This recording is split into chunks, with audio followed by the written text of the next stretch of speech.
5. Hagamos un breve repaso de lo que hemos estado leyendo semanas anteriores. Hace un par de semanas leíamos en el capítulo 3 ese milagro tremendo que ocurre en la vida de un hombre cojo de nacimiento, un hombre que estaba postrado y que vivía de las limosnas de la gente. Allí Pedro y Juan se cruzan con él y Pedro, en un arrebato de fe, le dice: bueno, no tengo oro y plata, pero lo que tengo te doy, sé sano en el nombre del Señor.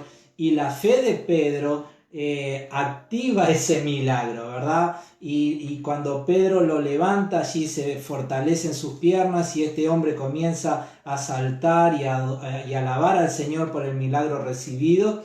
Y esto fue notorio en toda Jerusalén. Todos los que estaban allí presentes lo vieron y pudieron ser testigos de este milagro tremendo. Un milagro que tiene sus repercusiones, no solamente en la fe de muchos, sino que también en la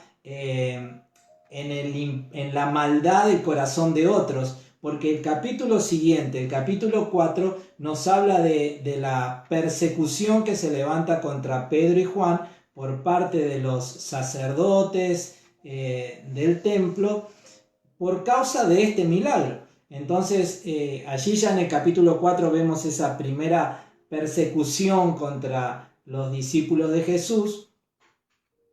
Pero al final del capítulo 4 hay dos cosas que nos sorprendieron mucho cuando las leímos. Es que cuando la iglesia se entera de las amenazas que habían recibido Pedro y Juan de no seguir predicando a Jesús, ellos oran, pero oran al Padre para que el Padre les dé poder para seguir siendo testigos de Jesús. Ellos no le piden a Dios: Dios, por favor, líbranos de esta persecución, sino que las que le piden es: Dios, danos poder para ser testigos de Jesús. Qué oración tan importante para tenerla presente en nosotros, la iglesia, hoy, en este siglo, que bueno, muchas veces pasamos por persecución y a veces nuestra reacción natural primaria es decir: Dios, por favor, líbrame de persecución. No queremos problemas. No queremos problemas, pero bueno, allí estos hombres en una situación similar le pidieron a Dios: Dios, danos poder para seguir siendo testigos de Jesús. Algo a imitar sin duda. Y al final del capítulo 4 vemos el ejemplo de generosidad de un hombre llamado Bernabé. Un hombre que lo vamos a seguir viendo a lo largo del libro de los Hechos, principalmente relacionado con el apóstol Pablo. Pero este hombre, Bernabé, tiene un gesto de generosidad porque él vende un campo que tenía y lleva el dinero de la venta de ese campo a la iglesia para que fuera repartido entre las personas que tenían necesidad. Y abro un paréntesis en esto. Nosotros hace unas semanas estuvimos viendo o estudiando a la luz de la Biblia este asunto de las finanzas dentro de la iglesia y dentro de la vida del creyente. Y veíamos que es sumamente importante cuando la iglesia tiene los recursos suficientes para poder velar, suplir la necesidad de sus propios miembros, y también suplir la necesidad de aquellos a los que puede alcanzar de su entorno, ¿verdad? Entonces vemos que en esto, bueno, está en sintonía con lo que era la vida de aquellos primeros creyentes, los creyentes del primer siglo, ¿no? Ahora, esto último genera que una pareja, un matrimonio llamado Ananías, él y Zafira, su esposa, bueno, quisieran hacer algo igual a lo que hizo Bernabé, pero con otras motivaciones. Con otras motivaciones, esa es la palabra adecuada. Y como las motivaciones no eran las correctas, bueno, el resultado fue bastante lamentable. Y eso es lo que nos introduce el capítulo 5. Así que vamos a leer ahí en el capítulo 5. ¿Me permitís que salude primero a los hermanos que están todos saludando? Y Qué ya bueno. Que están animados y saludando, vamos a saludarles. Saludamos a Jova, a Santi, a Milka, a Raquel, a Olga, a Bélgica y Víctor Hugo, a Diego y Margarita, a Ieda, a Rosario y Cacho, Gloria a Dios. Bueno, gracias a todos por estar allí con ánimo. Y bueno, y también vamos a agarrar la Biblia, los lentes, aquellos que precisan, y vamos a ponernos a leer y a participar de esta lectura en equipo. Amén. Hechos capítulo 5. Recordad que estamos leyendo la Biblia en la versión Nueva Traducción Viviente. La podés descargar gratuitamente desde la Play Store si tenés un teléfono con Android o bueno, me imagino que hay en las tablets que en tienen... las tablets que han entregado también se puede descargar gratuitamente. Nueva Traducción Viviente. Es una versión muy espectacular. Aquellos que digan yo no sé hacerlo, pídanle a su vecinito, a su nieto que tenga 6, 7 años, 5 años, y decirle, me descargas esto que dijo el pastor y seguramente te va a ayudar. Exacto. Hechos capítulo 5. Pero había cierto hombre llamado Ananías, quien junto con su esposa Zafira vendió una propiedad y llevó solo una parte del dinero a los apóstoles, pero afirmó que era la suma total de la venta. Con el consentimiento de su esposa, se quedó con el resto. Entonces Pedro le dijo, Ananías, ¿por qué has permitido que Satanás llenara tu corazón? Le mentiste al Espíritu Santo y te quedaste con una parte del dinero. La decisión de vender o no la propiedad fue tuya, y después de venderla, el dinero también era tuyo para regalarlo o no. ¿Cómo pudiste hacer algo así? No nos mentiste a nosotros, sino a Dios. Qué declaración, ¿verdad? Versículo 5. En cuanto Ananías oyó estas palabras, cayó al suelo y murió. Todos los que se enteraron de lo que sucedió quedaron aterrados. Después, unos muchachos se levantaron, lo envolvieron en una sábana y lo sacaron y lo enterraron. Como 3 horas más tarde, entró su esposa sin saber lo que había pasado, y Pedro le preguntó, ¿fue este todo el dinero que tú y tu esposo recibieron por la venta de su terreno? Sí, contestó ella, ese fue el precio. Y Pedro le dijo, ¿cómo pudieron ustedes dos siquiera pensar en conspirar para poner a prueba al Espíritu del Señor de esta manera? Los jóvenes que enterraron a tu esposo están justo afuera de la puerta, ellos también te sacarán cargando a ti. Al instante, ella cayó al suelo y murió. Cuando los jóvenes entraron y vieron que estaba muerta, la sacaron y la enterraron al lado de su esposo. Y gran temor se apoderó de toda la iglesia y de todos los que oyeron lo que había sucedido. Algo tremendo, un tema muy trágico para esta iglesia que se estaba formando. Ahora, lo primero que tenemos que decir, el problema no estaba en el dinero, en la cantidad de dinero.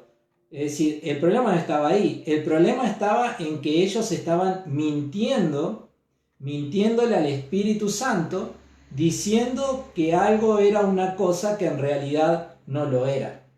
Y de ahí es que viene este juicio de parte de Dios. No es una maldición que Pedro les echa y por eso mueren. Es un juicio de parte de Dios porque, bueno, ellos estaban tentando, ellos estaban a la persona del Espíritu Santo. No era contra Pedro, no era contra Juan, era contra el Espíritu Santo que ellos estaban haciendo esta falta en cuanto a su engaño y a su mentira. Pensando en esto, yo creo que ellos no habían logrado entender la naturaleza de la iglesia.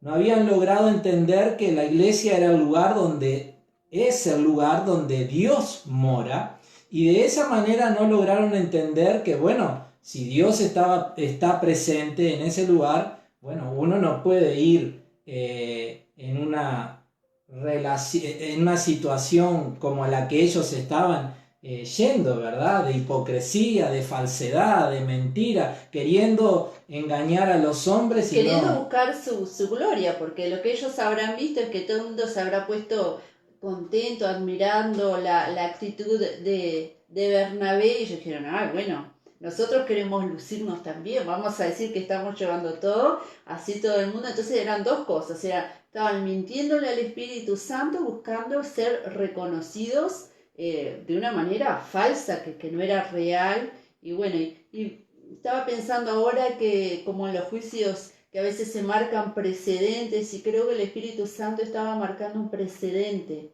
que Él no tolera la mentira ni las malas motivaciones dentro de su casa, ¿no? Exacto. Él es celoso de la santidad y de que las cosas las hagamos por amor a Él y al prójimo. Totalmente de acuerdo. Sin duda que esto ya marcó un precedente para toda la iglesia, para la iglesia de todas las generaciones, para nosotros hoy y para los que vendrán detrás de nosotros. Tenemos que tener presente de que allí en la iglesia, en esa comunidad a la que nos hemos acercado por medio de la fe en Cristo, es el lugar donde Dios mora. Y con todo lo que eso significa. Para muchos de nosotros es ir a encontrarnos con aquel que nos va a sanar, que nos va a consolar, que nos va a fortalecer, que nos va a dar una guía de dirección. Y gloria a Dios porque así es. Pero también tenemos que entender que nos estamos acercando a aquel que conoce perfectamente los secretos de nuestro corazón, acercándonos a aquel que es santo, santo, santo. Tenemos que mirar esta situación como un precedente. Yo creo que el error que estos hombres, esta pareja cometió en este asunto de finanzas, el principio lo podemos cometer en cualquier otra situación de nuestra vida. Entonces, como creyentes, como parte de la iglesia de Cristo, tengamos cuidado en cuanto a eso. A veces la gracia y la misericordia de Dios nos da tiempo para que recapacitemos y nos arrepintamos, porque yo creo que si Dios a toda nuestra hipocresía respondiera con el mismo juicio que acá, creo que no habría, yo por lo menos no estaría dentro de la iglesia, ¿verdad? Si estoy hoy en la iglesia porque reconozco que Dios ha sido paciente conmigo y me ha dado tiempo para reconocer este error gravísimo, y poder cambiar y poder tener una relación de transparencia con Él, ¿verdad?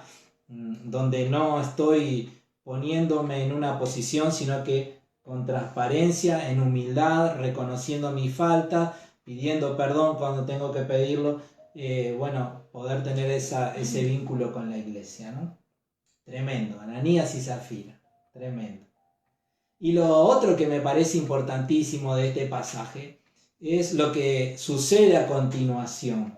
Toda la iglesia cuando percibe, cuando se da cuenta, cuando todos entienden lo que estaba sucediendo, dice ese versículo 11, que dice, un gran temor se apoderó de toda la iglesia.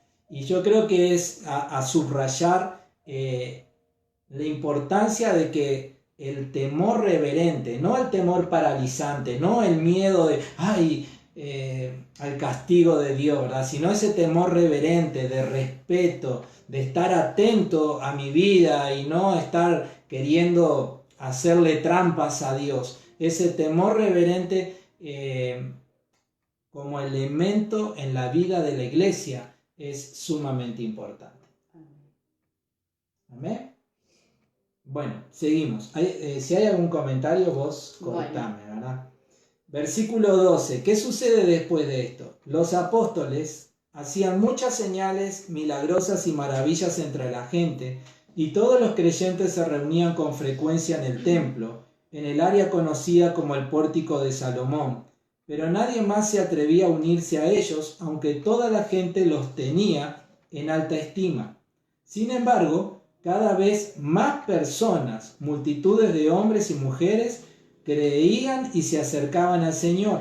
Como resultado del trabajo de los apóstoles, la gente sacaba a los enfermos a las calles en camas y camillas para que la sombra de Pedro cayera sobre alguno de ellos cuando él pasaba. Multitudes. No era la sombra ni tampoco Pedro. Hay un coro, ¿verdad? Hay un coro, una canción. Para que la sombra de Pedro cayera sobre alguno de ellos cuando él pasaba, multitudes llegaban desde las aldeas que rodeaban Jerusalén y llevaban a sus enfermos y a los que estaban poseídos por espíritus malignos, y todos eran sanados, ¿no? Gloria a Dios. Amén. Por esa manifestación del Evangelio, no solo en palabras, no solo en la predicación, sino también en manifestaciones de poder. Porque, a ver, que la sombra de Pedro, a través de su sombra hubieran manifestaciones de sanidad, eso es impresionante, ¿verdad? Y bueno, creo que es un motivo de oración válido para la iglesia hoy. La iglesia sigue predicando el Evangelio y el poder del Evangelio se sigue manifestando en vidas transformadas, en corazones cambiados, en mentes que son quitadas de las tinieblas y traídas a la luz, y gloria a Dios por todo eso.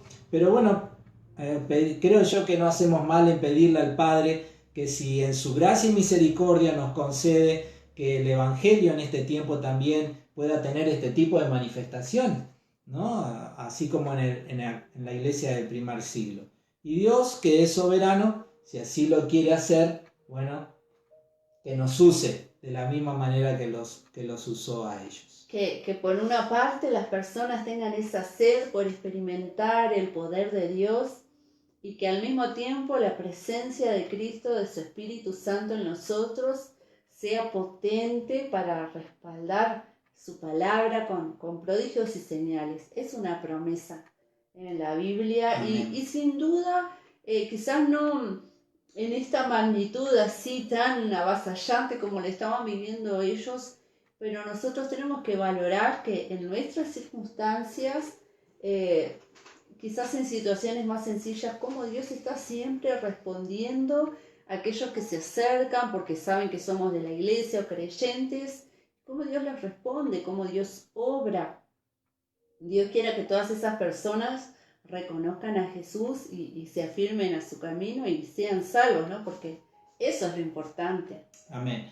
Y como sucedió en el caso de aquel milagro del hombre cojo, bueno, además de la algarabía, del gozo de ver las manifestaciones del poder de Dios, dando sanidad, libertando de los demonios y tantas otras cosas, aparece esa sombra que parece que siempre está allí, ¿verdad? Y que bueno, que decíamos en aquel tiempo, no nos sorprenda cuando después de las grandes victorias que podamos obtener en el nombre del Señor Jesucristo, aparezca también esa realidad espiritual de esa sombra que quiere venir a robarnos el gozo, robarnos la paz, a robarnos el ánimo, a robarnos todo lo que ha significado ver la mano de Dios manifestándose en poder. Y acá vuelve a ocurrir lo mismo. Después de todos estos milagros que ocurrían a través de los apóstoles, una vez más ellos vuelven a ser perseguidos por causa de su fe. Versículo 17. El sumo sacerdote y sus funcionarios, que eran saduceos, se llenaron de envidia. Como esa palabra viene acompañando varias de las apariciones de estos hombres. Por envidia entregaron a Jesús, lo declaró Pilato. Por envidia ellos habían llamado a Pedro y a Juan después del primer milagro del hombre cojo, y ahora por envidia otra vez vuelven a citar a los apóstoles, ¿no? Dice, arrestaron a los apóstoles y los metieron en la cárcel pública, pero un ángel del Señor llegó de noche, abrió las puertas de la cárcel y los sacó, y luego les dijo, vayan al templo y denle a la gente este mensaje de vida. Así que, al amanecer, los apóstoles entraron en el templo como se le había dicho y comenzaron a enseñar de inmediato. Cuando llegaron el sumo sacerdote y sus funcionarios, convocaron al concilio supremo, es decir, a toda la asamblea de los ancianos de Israel, y luego mandaron a sacar a los apóstoles de la cárcel para llevarlos a juicio. Pero cuando los guardias del templo llegaron a la cárcel, los hombres ya no estaban. Entonces regresaron al concilio y dieron el siguiente informe. La cárcel estaba bien cerrada, los guardias estaban afuera en sus puestos, pero cuando abrimos las puertas no había nadie. Cuando el capitán de la guardia del templo y los sacerdotes principales oyeron esto, quedaron perplejos y se preguntaban en qué iba a terminar todo el asunto. Entonces alguien llegó con noticias sorprendentes. Los hombres que ustedes metieron en la cárcel están en el templo enseñando a la gente. El capitán fue con los guardias del templo y arrestó a los apóstoles, pero sin violencia porque tenían miedo de que la gente los apedreara. Después llevaron a los apóstoles ante el Concilio Supremo, donde los confrontó el sumo sacerdote. ¿Acaso no les dijimos que no enseñaran nunca más en nombre de ese hombre?, les reclamó. En lugar de eso, ustedes han llenado a toda Jerusalén con la enseñanza acerca de él y quieren hacernos responsables de su muerte. Pero Pedro y los apóstoles respondieron: nosotros tenemos que obedecer a Dios antes que a cualquier autoridad humana. El Dios de nuestros antepasados levantó a Jesús de los muertos después de que ustedes lo mataron colgándolo en una cruz. Luego Dios lo puso en el lugar de honor a su derecha como príncipe y salvador. Lo hizo para que el pueblo de Israel se arrepintiera de sus pecados y fuera perdonado. Nosotros somos testigos de estas cosas y también lo es el Espíritu Santo, dado por Dios a todos los que le obedecen. Al oír esto, el Concilio Supremo se enfureció y decidió matarlos. Qué momento, ¿verdad? Un segundo tiempo de persecución donde vuelven a ser amenazados y ellos con firmeza, con convicción dicen: no podemos hacer otra cosa que obedecer a Dios. Y en eso se mantenían, ¿verdad? Y me encanta lo que dice Pedro en el versículo 32, porque en ese versículo 32 él se define a sí mismo: nosotros somos testigos de estas cosas.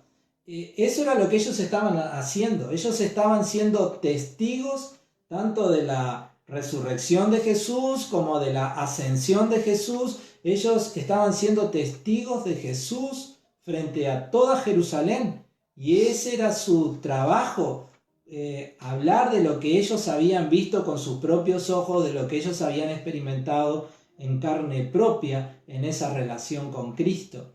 Y qué interesante, cuando Jesús le dice allí en Hechos 1:8, ustedes me serán testigos, ¿verdad? Y esa palabra de ser testigo de Jesús nos alcanza a nosotros hoy, la iglesia. La iglesia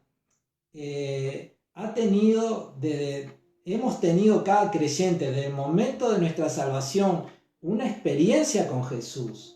Jesús ha venido a nuestras vidas, nos ha cambiado, nos ha transformado, y a medida que los días han ido pasando, Él ha seguido trabajando en nuestras vidas, y todos nosotros tenemos no uno, ni dos, ni tres, tenemos cientos, por no decir miles de testimonios de lo que significa tener una relación con Cristo. Y eso es lo que nosotros necesitamos contarle al mundo. Eso es lo que nosotros necesitamos contarle a las personas a nuestro alrededor. Si tenemos conocimiento bíblico, gloria a Dios, pero si no lo tenés, hay algo muy poderoso que está dentro tuyo, que la gente que está a tu alrededor necesita escuchar, y es tu experiencia de vida con Jesús, lo que has experimentado en carne propia con Cristo. Eso es lo que necesitas comunicar, y cuando lo haces, te estás volviendo, como lo dijo Pedro, en un testigo de Jesús. Amén. Amén. Y me encanta porque la palabra que Pedro está usando, según el texto griego en ese versículo, es la palabra mártires. Y esa palabra mártires significa uno que da testimonio mediante su muerte. Y sin duda, en el sentido físico, Pedro iba a tener que llegar hasta la muerte, tanto él como todos los otros apóstoles y muchísimos creyentes del primer siglo y de los siglos siguientes, detrás de cada una de las persecuciones que se van a levantar en el futuro. Bueno, ellos van a dar testimonio con su vida, ¿verdad? Llegando hasta la muerte. Pero no solamente en un sentido de que se les termina la vida, sino en el sentido de que día a día ir relegando sus temores, sus miedos, ir muriendo a su propio yo para que cada vez sea Cristo viviendo en ellos. Recordemos, Pedro, bueno, ahora es la segunda vez que es amenazado por los mismos hombres que entregaron a Cristo en la cruz. Él podría haber dicho, bueno, voy a cuidar mi vida, voy a bajar un poco el tono de mis palabras, voy a ser un poco más cauto. No, él estaba muriendo a sí mismo para que a través de él Cristo se manifestara y muchos pudieran llegar al conocimiento de él. Y algo que es muy interesante de ver, como vos decías al principio, muchas veces nosotros le pedimos a Dios que nos libre de los problemas, de las persecuciones, de las circunstancias difíciles, y vemos ahí cómo el poder sobrenatural de Dios estaba interviniendo en la iglesia, en los apóstoles, y les abrió las puertas de la cárcel, envió a los ángeles que les dijeron, pero en ningún momento Dios estaba aparentemente, desde lo que vemos, interesado o deteniendo lo que ellos estaban conspirando. Simplemente los dejaba seguir y él estaba respaldando a los apóstoles y le dijo, vayan y sigan hablándole a la gente. Y a veces a nosotros nos parece que Dios está quieto, pero Dios tiene una manera diferente de actuar a lo que nosotros imaginaríamos.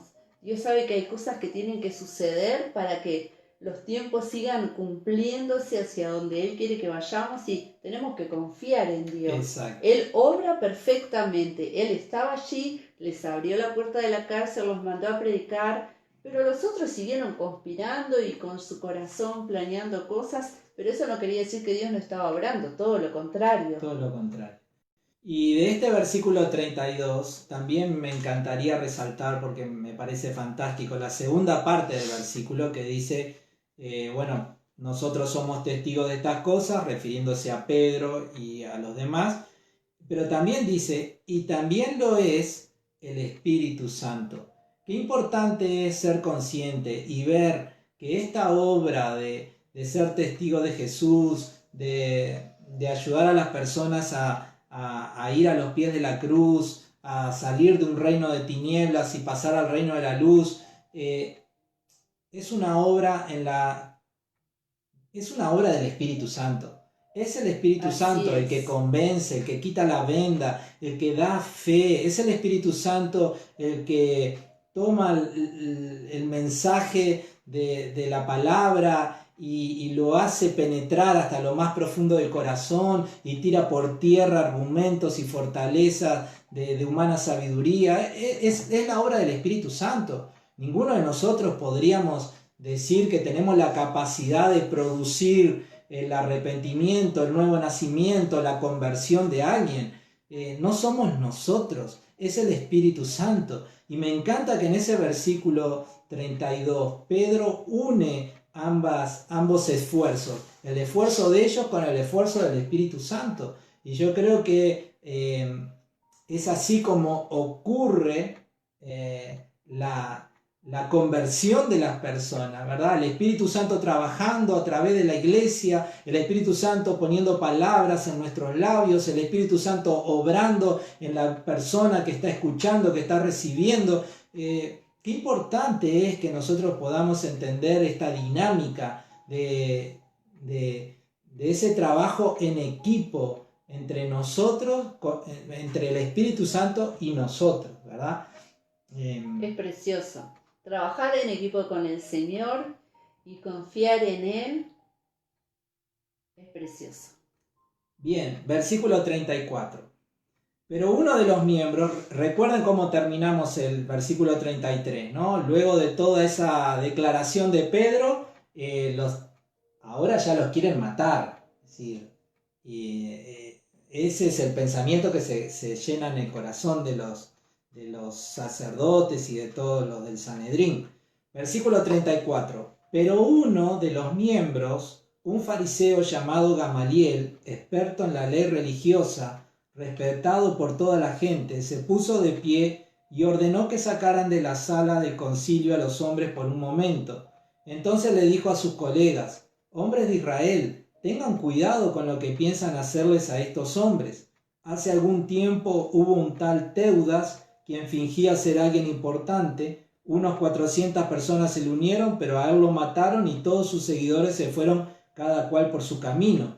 Todo el movimiento se redujo a nada. Después de él, en el tiempo en que se llevó a cabo el censo, apareció un tal Judas de Galilea. Logró que gente lo siguiera, pero a él también lo mataron y todos sus seguidores se dispersaron. Así que mi consejo es que dejen a estos hombres en paz. Pónganlos en libertad. Si ellos están planeando y actuando por sí solos, pronto su movimiento caerá. Pero si es de Dios, ustedes no podrán detenerlos. Tal vez hasta se encuentren peleando contra Dios. Los otros miembros aceptaron su consejo, llamaron a los apóstoles y mandaron que los azotaran. Luego les ordenaron que nunca más hablaran en el nombre de Jesús y los pusieron en libertad. Los apóstoles salieron del Concilio Supremo con alegría porque Dios los había considerado dignos de sufrir deshonra por el nombre de Jesús. Y cada día en el templo y casa por casa seguían enseñando y predicando este mensaje: Jesús es el Mesías. Impresionante. El consejo de Gamaliel es muy acertado y podríamos hasta encontrarle muchas enseñanzas podríamos encontrarle un lugar en la práctica de la vida cristiana hoy, cuando a veces nos encontramos en esa disyuntiva, ¿verdad? Bueno, ¿esto es de Dios o no es de Dios? ¿Esto que está haciendo fulano es algo que viene de Dios? A veces nosotros estamos muy encasillados y aparece alguien haciendo algo fuera de lo tradicional y a veces tenemos la ligereza de tildarlo como: no, esto no es de Dios. Pero lo cierto es que a veces nos encontramos con sorpresas y nos damos cuenta de que hay ciertos movimientos o ciertas cosas que surgen y Dios está detrás de ellos, y a veces haríamos bien en dejarlos en paz. Si no podemos apoyarlos, dejarlos en paz. Y si no es de Dios, ¿qué es lo que va a suceder? Va a desaparecer. Estamos hablando en el caso de aquellas cosas que no contradicen una enseñanza bíblica, sino que simplemente es algo que está fuera de una tradición cultural de la iglesia, ¿verdad? Entonces, bueno, en eso hay una gran enseñanza. Pero miremos algo que me parece mucho más importante y más trascendente para la vida de la iglesia, y que son las palabras, la actitud de los apóstoles después de haber sido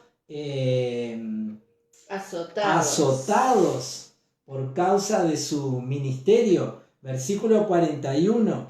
Los apóstoles salieron del Concilio Supremo con alegría, porque Dios los había considerado dignos de sufrir deshonra por el nombre de Jesús. Qué actitud tan diferente, qué visión tan diferente a la que tenemos muchas veces nosotros cuando nos toca sufrir por causa de nuestra fe, y aún sufrir cosas que ni se comparan de repente con lo que ellos estaban sufriendo. Y ya nos amargamos y nos entristecemos y ya empezamos con dudas y ya nos enarbolamos ahí y queremos, no sé qué queremos. Pero miremos lo que pasó con esta gente.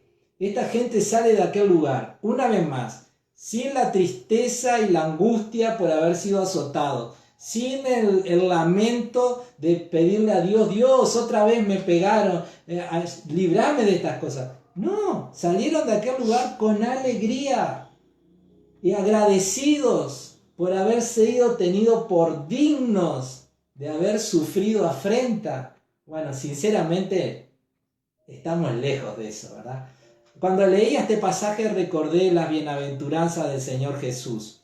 Esto tiene que ver, es la práctica de la enseñanza que Jesús dio en las bienaventuranzas. En el capítulo 5 de Mateo, versículo 10, Jesús dijo: Dios bendice a los que son perseguidos por hacer lo correcto, porque el reino de los cielos les pertenece.